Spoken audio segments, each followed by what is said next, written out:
Hi. Welcome to Ancient Wisdom live stream. As always, I want to begin with gratitude. Got a lot to be thankful for tonight.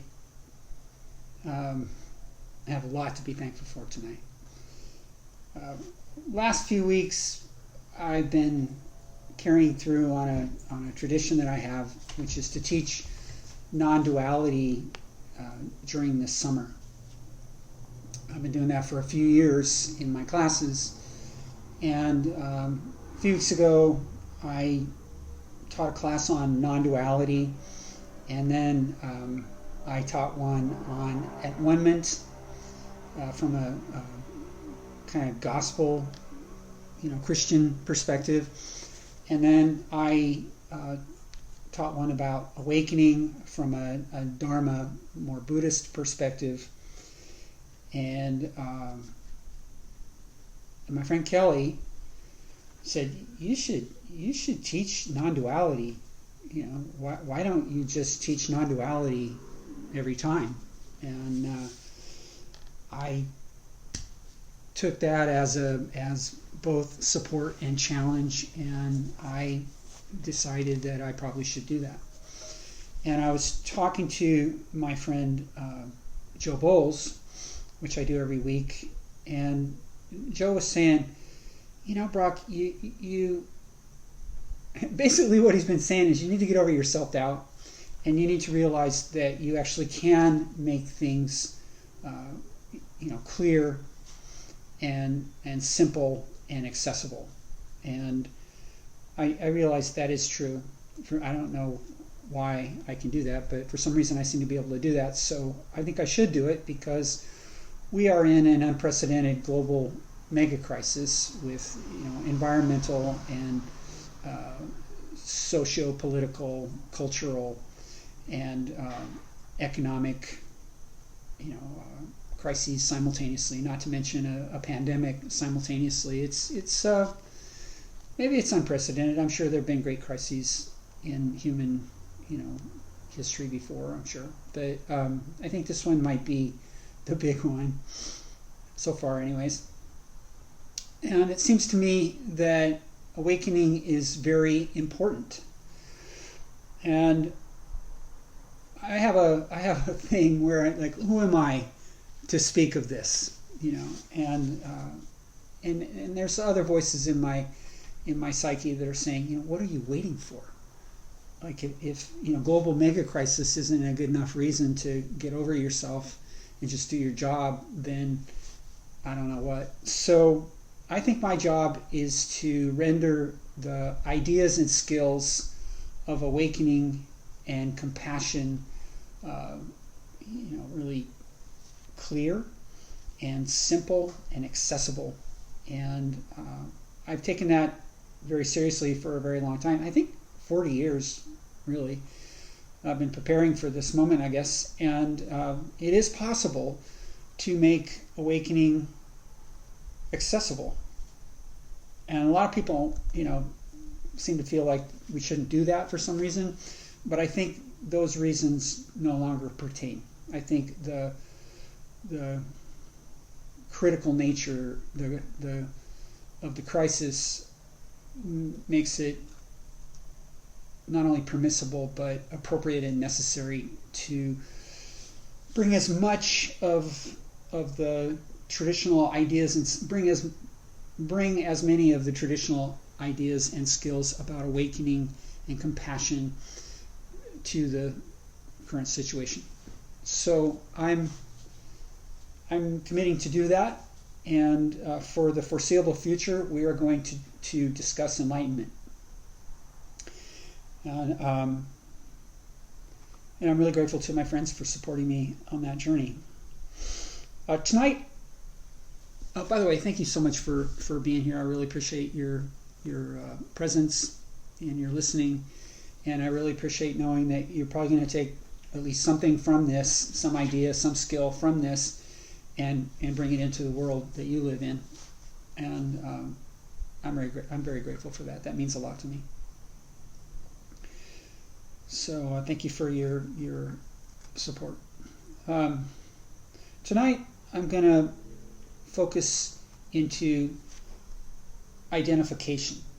I actually wanted to call this class Crazy, and I actually made an ad, and I found this really nice font, kind of a crazy font, and I made an ad, and the font said Crazy, and Kelly said, you probably should go with a higher frequency. That's kind of low frequency, and I took it down. She was right. I want to talk a little bit about what prompted me to do that. There's a mountain up that way. You go up Highway 33, Maricopa Highway, about an hour and 15 minutes, hour and 20 minutes, maybe an hour and a half. And there's a mountain called Pine Mountain Ridge and Reyes Peak. And I've been going up there for 40 years, for real. And there's a rock up there, a boulder, that I like to sit on. And I feel that people have been sitting on that rock for 10,000 years. And I've talked about it quite a lot. It was very kind of pivotal in my journey. I've spent a lot of time up there, actually. And it's 7,000 feet. It's Matilaha sandstone, which is the color of sunrise and sunset. And that kind of stone seems translucent to me in the dawn and the dusk. And there are these pillars of ponderosa pines, which smell like cream soda. They smell like vanilla, they really do. And it's just an incredibly beautiful place. And you're sitting on this rock, and you know that people have been sitting on this rock for 10,000 years. And it's sacred, and you can see the Pacific Ocean from Pine Mountain Ridge. And there's a road there, which makes it easier to get there. It takes about, used to take an hour to get from the highway to the end of the road there, but it's a pretty good road. And so there's been some improvement there, and there's campgrounds there. So I'm not saying it's a pristine, wilderness. It's not. It's somewhat developed, but there's a move afoot that the Forest Service wants to put out a contract and let it be logged. And this actually really troubles me. And I'm not asking you to get involved in this, this issue. I'm just giving you an example of how I got to be thinking about identification the way I'm thinking about it tonight. And it seems to me that there's an insanity going on, a craziness. And the insanity is that we have to have more. We have to have more. We have to have more. And I know loggers have families, and they need, they need to support their families, and so they need work. I understand that, and I can appreciate that.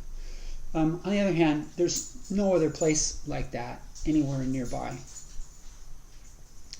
And it is sacred, and probably has been sacred for at least 10,000 years, and maybe 30,000 years.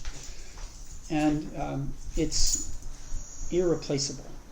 It's sacred and priceless, and should be protected. And I'm trying not to get angry about this and get hostile towards anyone for doing this. I'm just looking at the pattern, and the pattern to me seems kind of driven and kind of crazy, and I've seen it in others, and I see it in myself. And so I'm not trying to blame people on any one side of the spectrum or anything for this particular phenomenon. I'm just looking at this like, wow, we really have to chop down the trees on this mountain, and once we brought a Caterpillar bulldozer up there, those boulders will never be the same. And I'm not saying that those are bad people. They're not. They're probably doing what they feel they need to do. But I'm seeing in myself that drivenness, that more, I need more, I need more, I need more, and I need my numbers to be higher, or I need more money, or whatever, and I think there's an insanity to that. Not to mention the global conflicts that we're dealing with. So I want to look at the insanity. And I don't want to look at it in others. I want to look at it in us. And so I've been thinking about this for, this particular thing for about 40 years, I think. And I think I have a sense of what causes that kind of craziness that we're dealing with. And I also have my friend Kelly, who is a profound reader of Krishnamurti, very serious student of Krishnamurti, and reminding me of his work in this area. And so that's definitely a part of this. And there's a set of concepts I'm going to use here that I actually can't remember where I got them. They came from psychology. It might have been Maslow. I probably have, adapted it somewhat. I definitely adapted it somewhat. And I was trying to find the source today online the last couple of days, and I haven't really been able to find it. So I'm going to use the concepts a little bit differently than others have used them, and a little differently than others are using them. But I owe some credit to the people who originated the concept of egocentricity, sociocentricity, and cosmocentricity. Egocentricity, sociocentricity, and cosmocentricity. And I definitely owe credit to Krishnamurti for really clarifying the role that identification plays in the ego-driven madness that civilization finds itself dealing with. Also, I'm supposed to say, I've been meaning to say this for weeks, and I keep forgetting, and Joe reminded me, I'm supposed to say that you could ask questions, actually. We're going to do serious study of enlightenment for, several months, maybe forever, I don't know, but for at least the fall, I'm going to focus into the serious study of enlightenment. And that means I should open it up for questions. And I'm not going to promise that if you ask a question right now in the comments that I'm going to get to it and answer it. It could happen. That might happen, so feel free. I'm not promising that I'll do it in real time, but I will do it. And if you watch this live stream later, then I will, and you make a comment or ask a question, I will, get to it. I will respond to it. I'm not sure what I'm getting myself into there, but it feels like it's time for us to get a little more interactive because we're going to get a little bit more serious. And part of me is a little concerned that I might lose people, because we're gonna actually look at the methodology, the traditional methodologies of enlightenment, as well as the psychology of the more scientific psychology of enlightenment. And we're probably going to lose a few people. It's real, it's more focused than I've been. But I think it's important. It's serious, and I will help you. If you want help with this, you just send me a question. I will do my best to answer it. If I can't answer it, I'll refer you to a source that can answer it. If you have some sort of problem with some of this material, then I will help you find a solution. I'll refer you if necessary, or tell you what I know.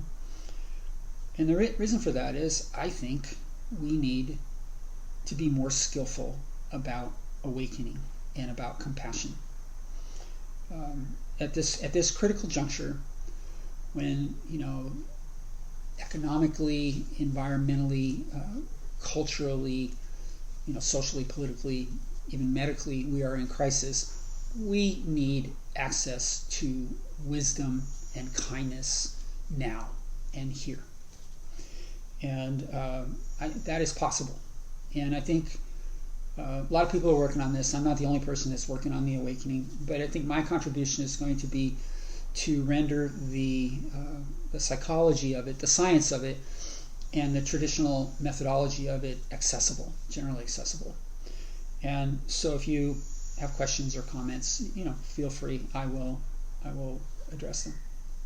And I'll, talk with my friends about things I don't know, and I will continue studying myself, and I will refer you to materials if you want. I'll send you materials if you request them. Okay, so settle into your posture. And for those of you who are new, posture should be stable. It should be not rigid.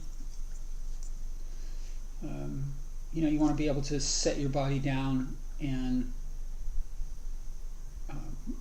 relax it, and then kind of forget about it. So, namaste. Settle into your posture and breathe.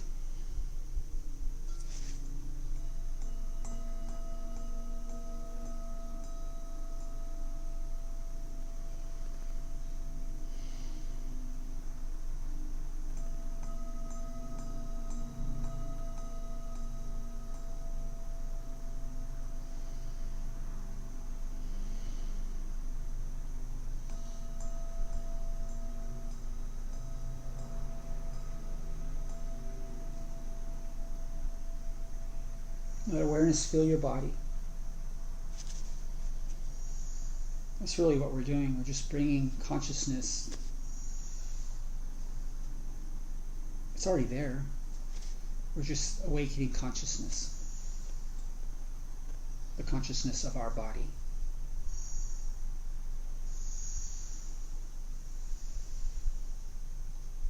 And let awareness fill your heart. We're awakening the consciousness of our heart. And let awareness fill your mind. We're awakening the consciousness of our mind. And then become aware of the space, your psyche, your being. And let your awareness fill that space.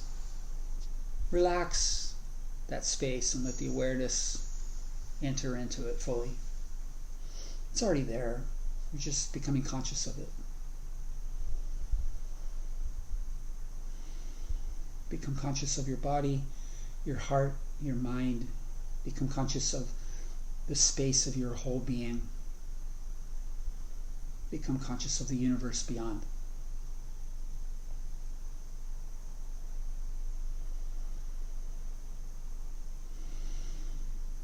Okay. All right. There's three concepts that are critical to understanding what we're looking at. What we're looking at is the insanity, and we're not blaming anyone for it. We're just trying to understand it in ourselves and in others and in the world. Okay. So the first concept is egocentricity, and egocentricity means an identification with oneself. And which is a normal, natural thing, unless it goes too far. Infants need to develop an egocentricity. They need to develop a sense of self that's associated with their body. Because if you don't care about your body, then you don't last long. You don't have a family, you don't have a career, you don't have health, you probably don't have a very long life. So human infants develop a sense of, oh, this is me. At first they're just in the universe, and things flash across their vision, and things, contact their sense of touch, and their hearing, and their smelling, and their, taste, and like for instance, like things flash across the infant's field, and some things seem to respond to me, and I eventually realized this is me. I didn't know that. There's all these things that come by and go away, and this big face looms. I don't even know what that is, and it puts things in my mouth, and then it goes away, and sometimes it comes back when I cry, and sometimes it doesn't come back when I cry, and eventually I realize, oh, that's not me. And that's ma. And then there's another one that comes around and kind of looms over and picks me up and maybe tosses me in the air or something like that. And eventually I realize, oh, that's not me. Sometimes it comes when I want it to, and sometimes it goes when I want it to stay. and eventually I realized, oh, that's that's not me.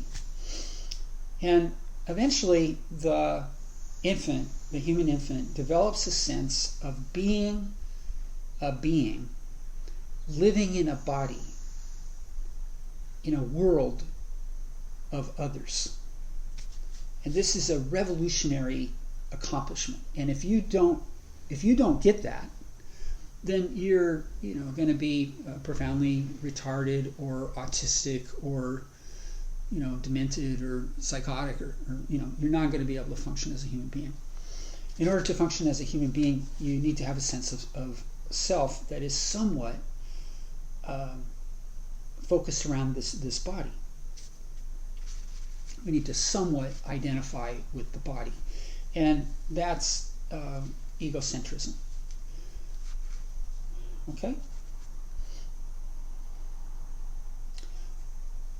And if you would settle into your posture, I want to show you something.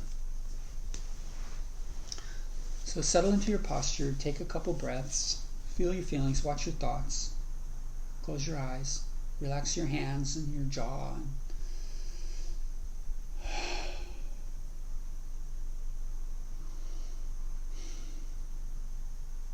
and let awareness fill your body. Become conscious of your body.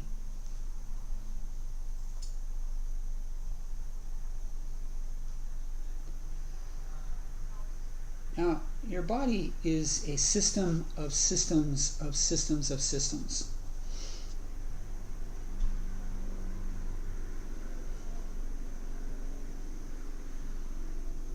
And that's a natural human reality.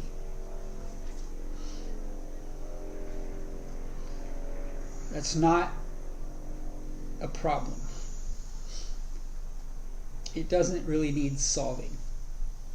We need to somewhat be conscious and aware of the system of our body.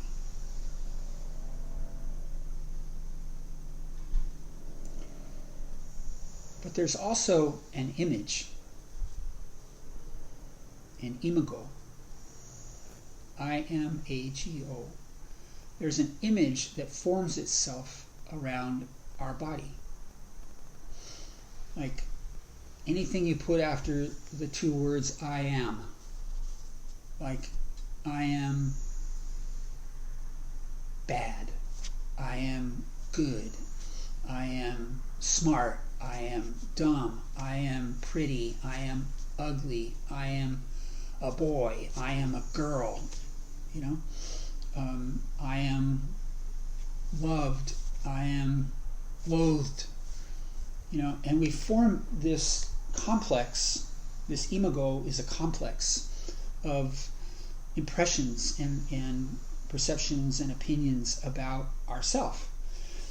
And it becomes relatively enduring, or let's say persistent. And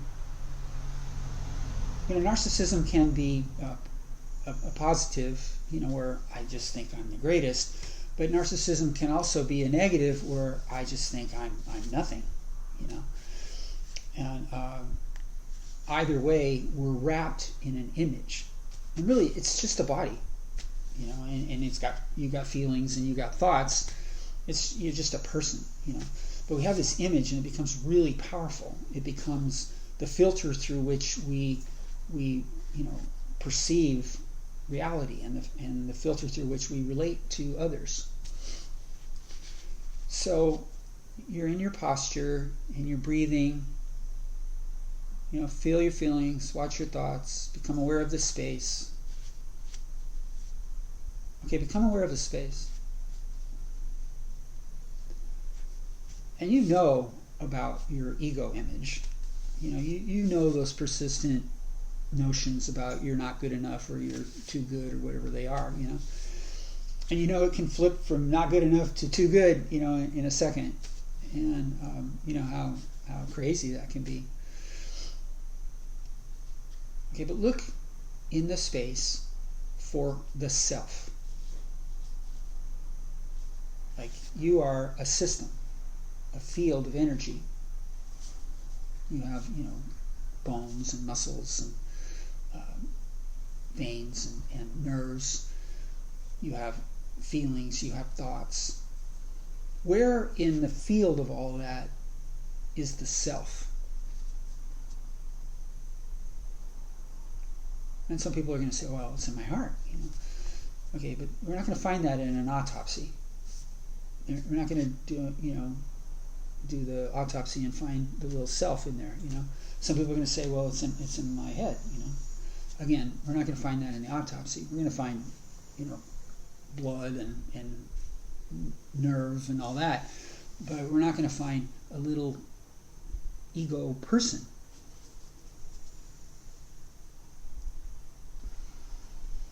It's just an image. It's just a constellation of thoughts and feelings about yourself. It's not real.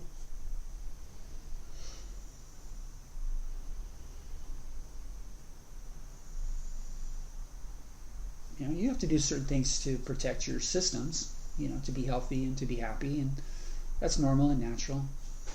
But you know how much energy we spend defending and protecting our image? It's a kind of insanity.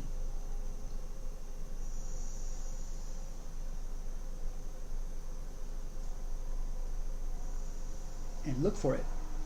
It's not really there. It's just some patterns of thought, some patterns of feeling. It's not really a thing.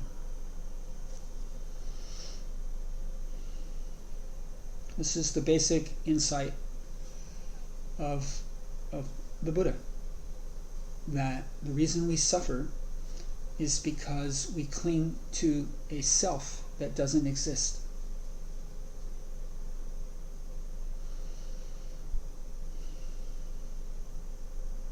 I'm going to call this egocentricity.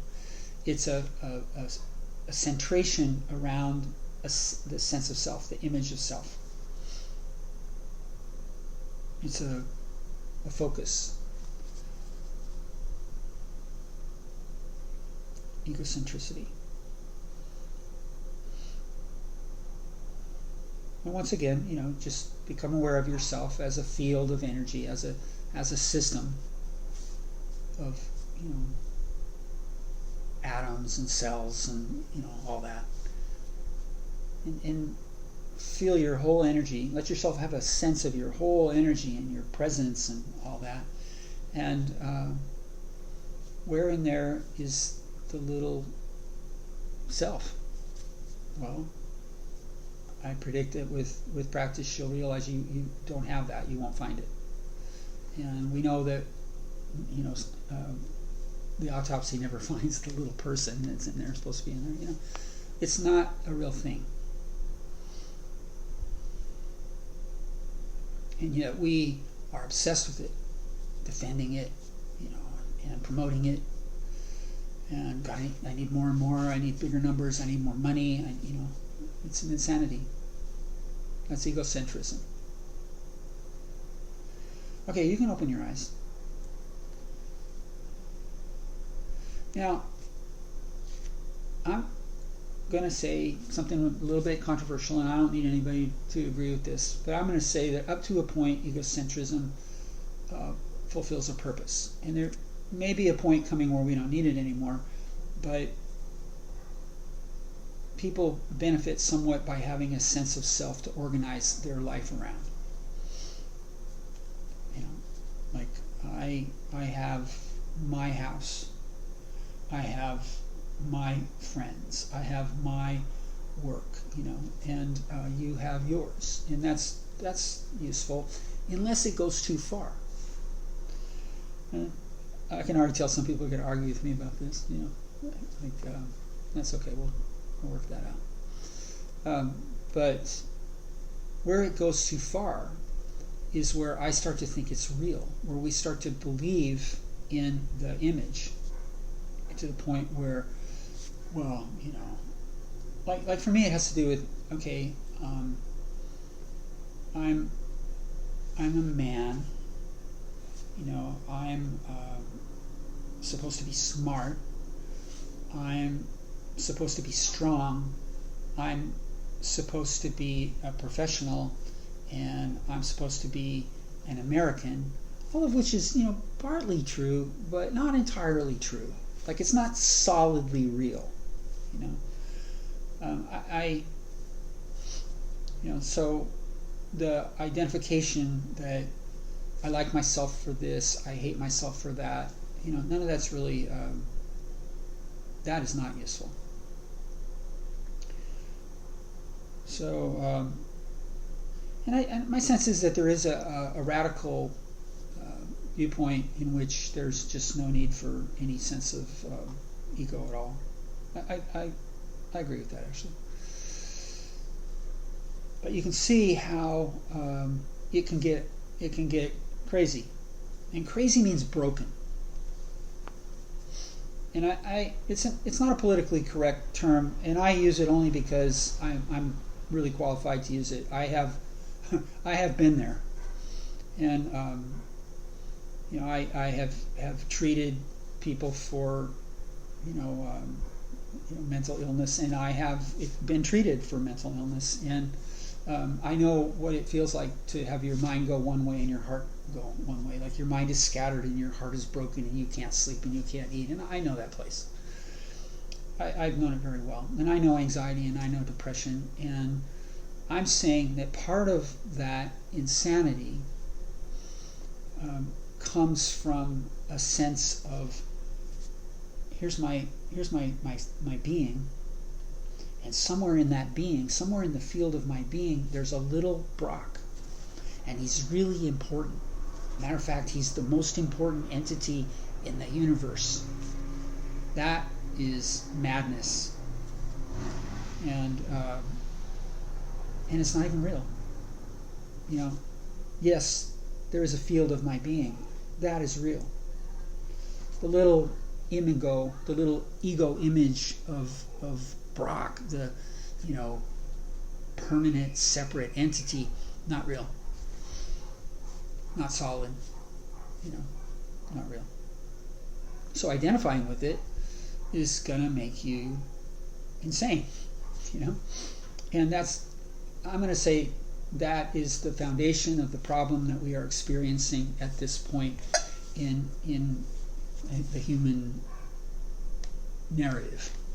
The story of our species.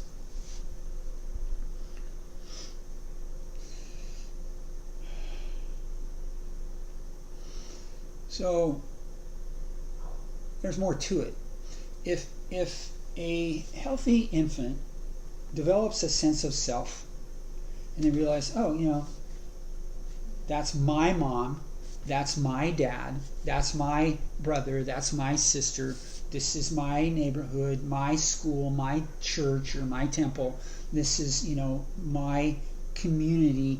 This is my society. I am a part of a nation, a nationality. I am a part of perhaps a religion. Then we go to the next level, which is called sociocentrism.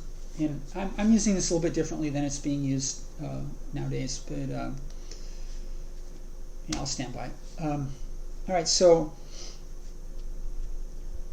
a healthy person develops a sense of self and others.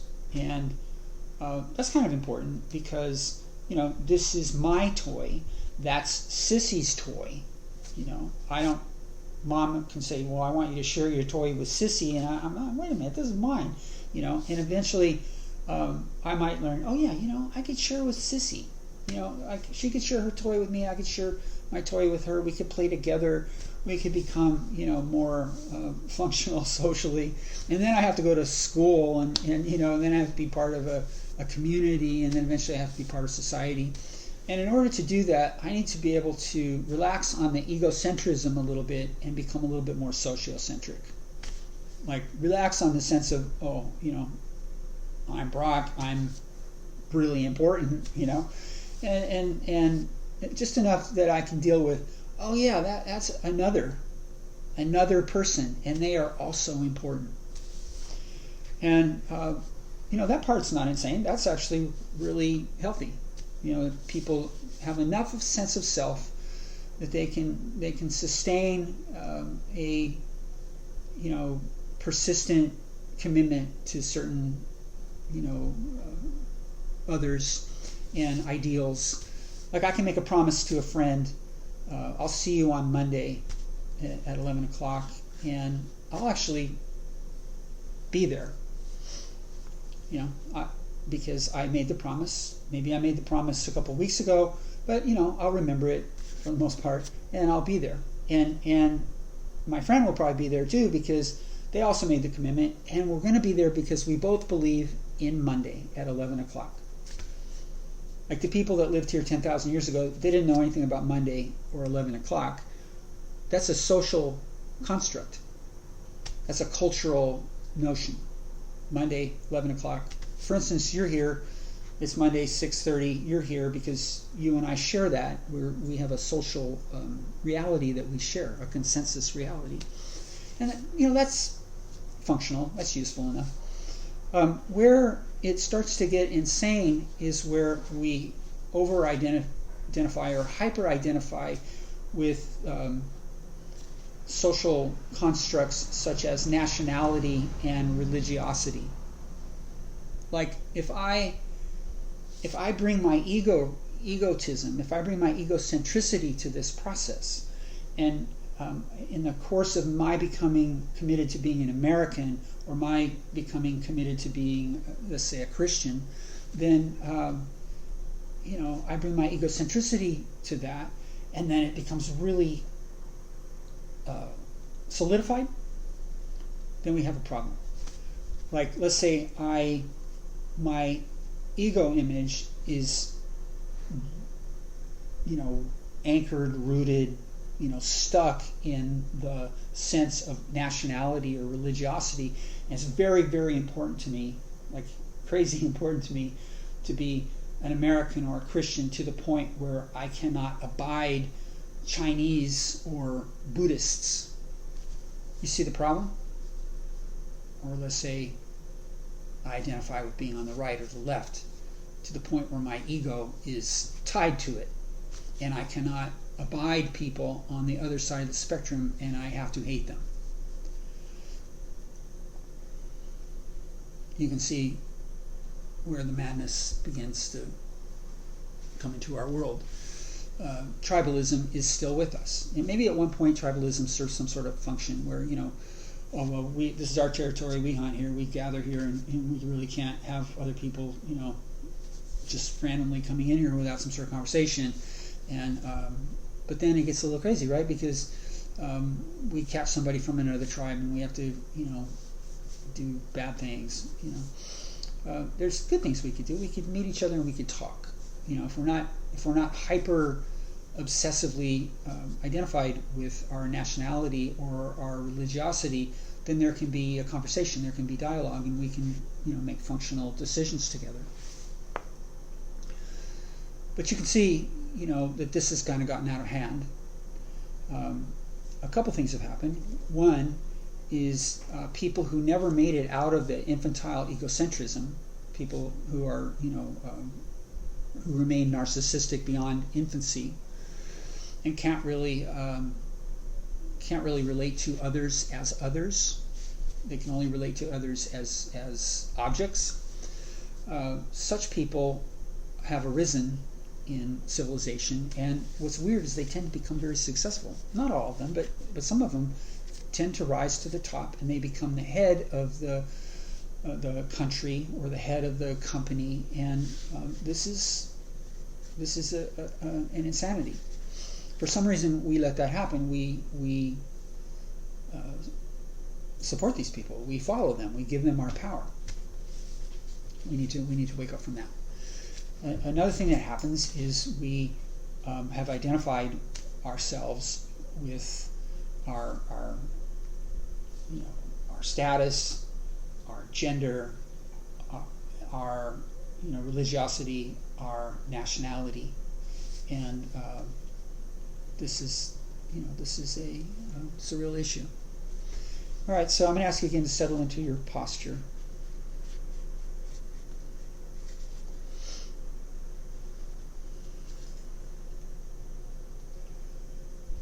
And now we're going to let awareness fill the heart. Let awareness fill your heart. Let yourself become conscious of your heart.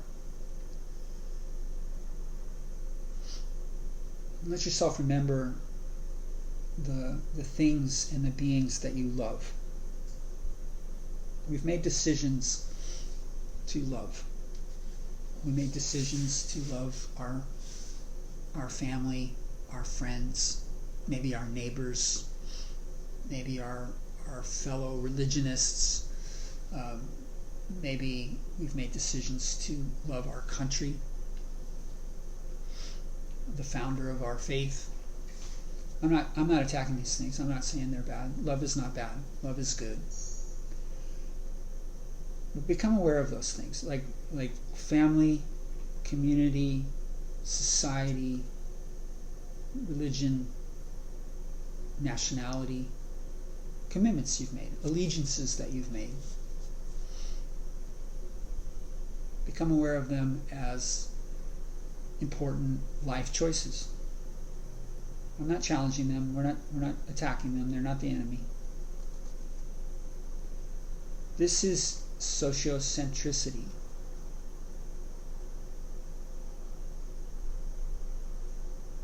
Congratulations, you made it out of egocentricity, and you're able to care not just for yourself, but for others. You're also able to make commitments and form allegiances.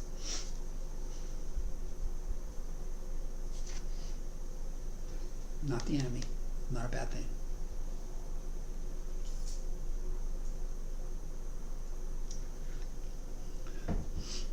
But stay there for a moment. And I'm going to ask you to realize something. That 10,000 years from now, or maybe 100,000 years from now, or maybe, 1,000,000 years from now, no one is going to remember what American means, or what Chinese means, or what Christian means, or what Buddhist means. At some point, millions of years from now, the sun will nova. And if we're still in a physical form, if we're still in a personal form, we will shift to another form. We'll be freed from one form and we will take another form, because we are spirit. I care about my country.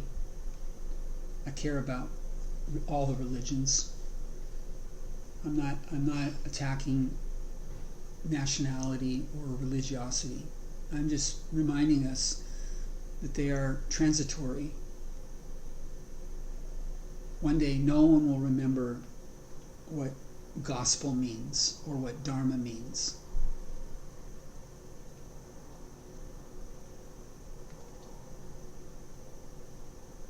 But wisdom and kindness will still be real. You see that?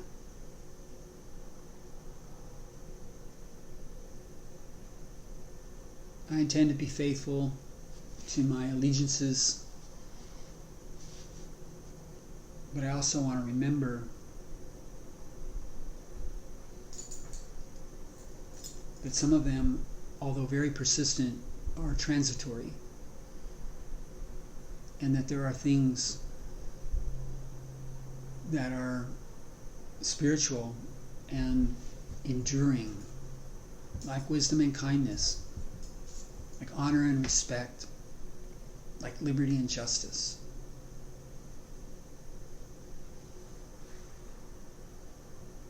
When both America and China have been forgotten and no one remembers what borders are, there will still be the longing, the yearning of the human spirit for freedom.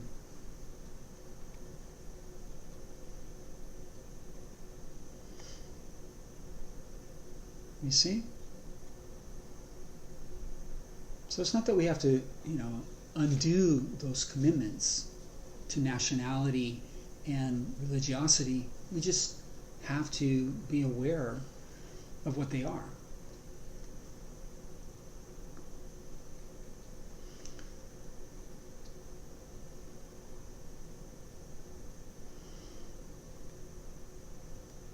Okay? You can open your eyes. All right.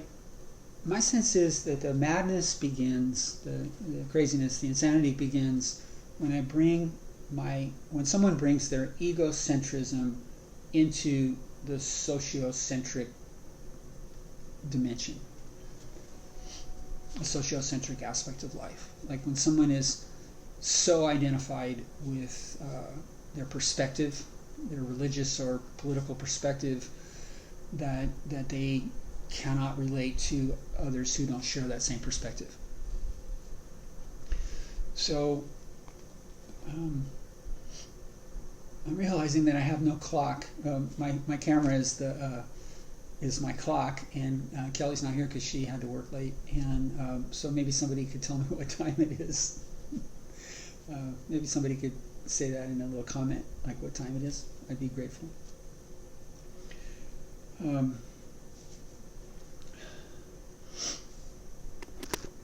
I also remembered, because Kelly's not here, I haven't put my microphone on. All right, so you can probably hear me better.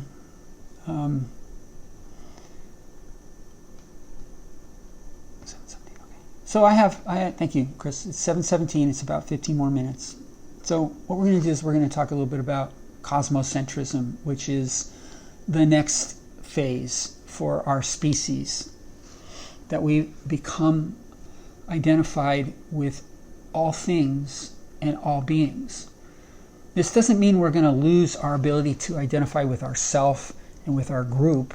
It just means we'll be able to hold that, lightly enough that, yes, I am Brock for the moment. I am Brock, and for the moment, I am a member of a particular group. And I care about that, and I intend to be faithful to that. Okay, but I can hold it lightly enough that I can let my sense of self expand to include others and to relate to other groups, not my own.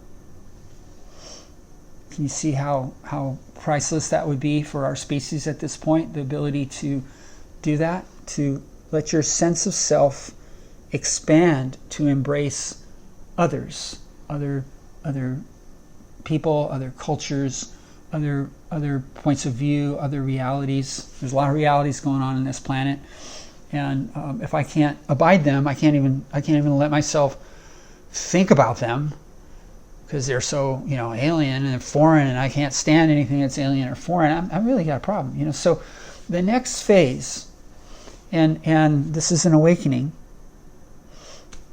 Actually, when a child becomes aware of others, that's an awakening. When I go, oh yeah, Sissy wants to borrow my toy. I could actually care about her and loan her the toy. I could do that. That's an awakening.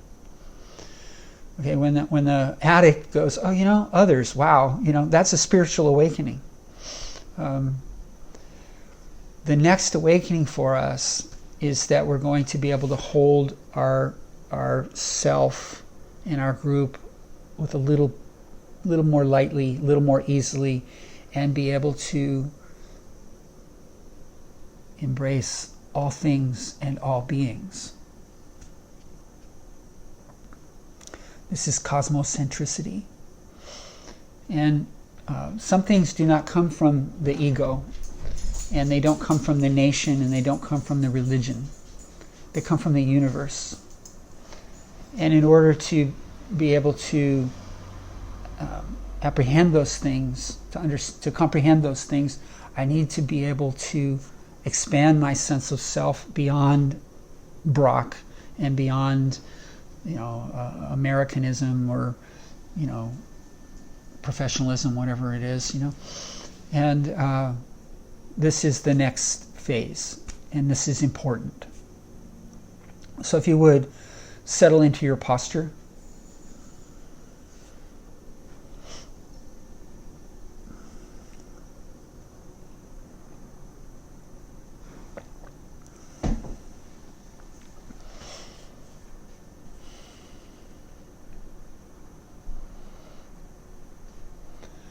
And we're going to let awareness fill the mind. Simply become conscious of your mind.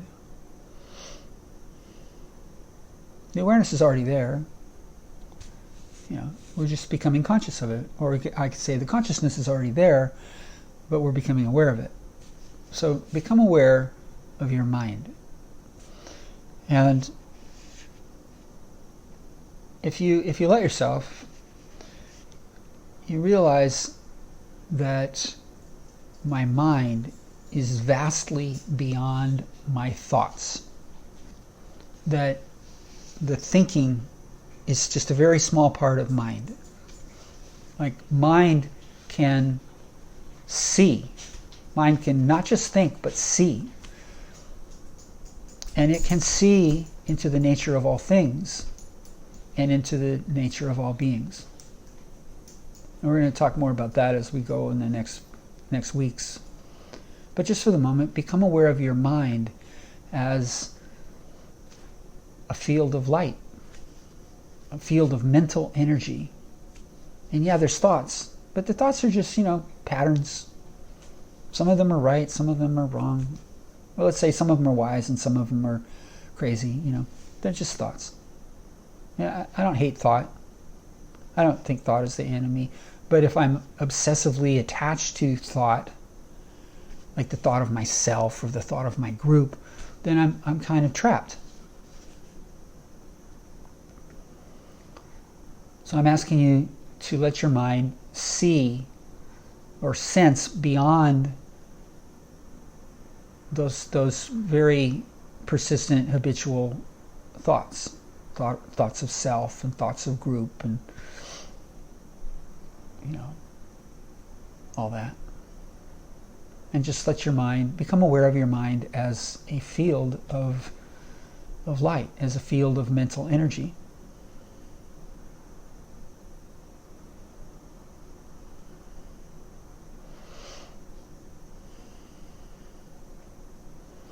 And this is the aspect of the self that can grasp spirituality.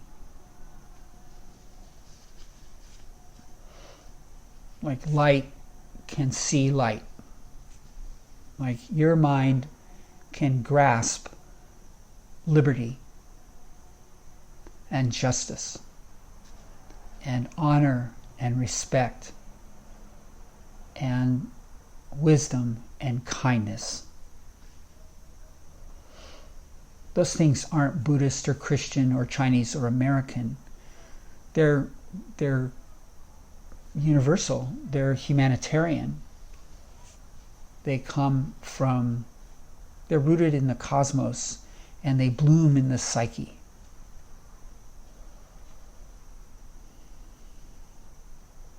This is cosmocentricity.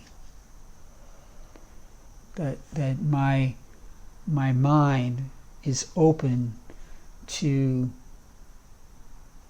the abstract ideals that are beyond nationalism and religion. Like imagine, I can know beyond my faith. And so can you. And I can love beyond my tribe. And so can you.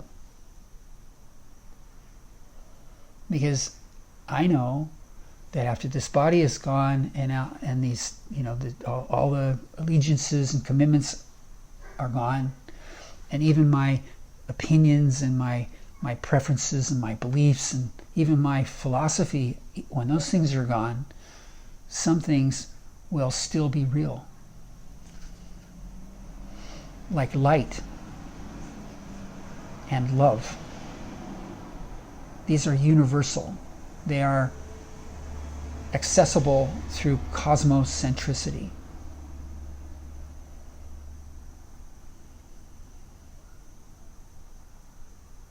All right, you can open your eyes. See, next phase. Next phase is cosmocentricity. We have egocentricity. If you're watching this, you have egocentricity pretty well, functioning. and you have sociocentricity pretty well functioning, and you're not going to lose those things. You're still, as we become cosmocentric, you still have a sense of self, and you'll still have a sense of group. When I first started realizing this, I thought, well, what's going to happen to my love for my family or my skill in my career? And the universe is not going to ask you to lose those things. You have gifts, you have talents, and those will abide, those will sustain, and you have commitments to people that, there are people, if they call, I will come. Cosmocentricity does not destroy that. It's an evolutionary developmental process.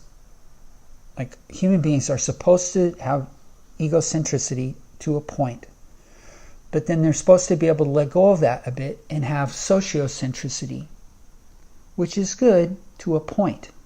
But then we're supposed to be able to loosen our clutch on that and have cosmocentricity, where I can go beyond my biases, and so can you.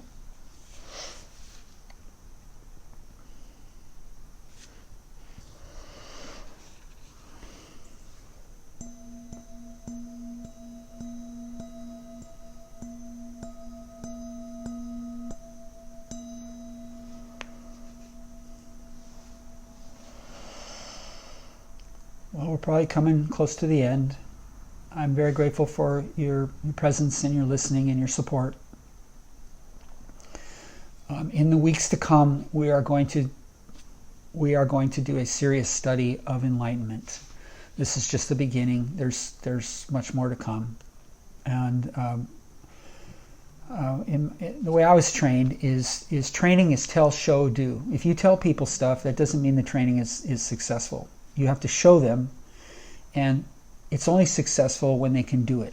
So I'm committed to this. I'm committed to you being able to do this thing, awakening, and compassion.